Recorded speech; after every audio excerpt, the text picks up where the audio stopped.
Hay sa lahat, samahan nyo akong magbukas ng aking alkansya. Mahigit 1 taon ko din itong naipon. Every week po yung sahod ko, kaya every week ko din nilalagyan ang alkansya ko. Nagpapasalamat naman ako sa Panginoon kasi nairaos namin ang 3rd birthday ng aming bunso. Super thankful talaga ako dahil napakalaking tulong ito sa amin dahil marami din kaming bayarin.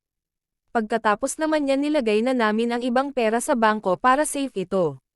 If you can learn to control your spending and save money regularly, you'll be in a much better position to reach your financial goals. Sinimulan kong gawin ang mga bagay na mahirap gawin, kaya sobra nagtipid ako. Dahil mas mahirap kapag walang ipon at hindi iniisip ang hinaharap.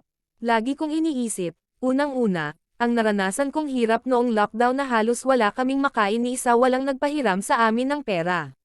Kapag may mga bagay tayong gustong bilhin at wala tayong sapat na pera para bumili, automatic ay naiisip natin ang mag-impok sa alkansya. Magugulat ka na lang kapag napuno na ang iyong alkansya.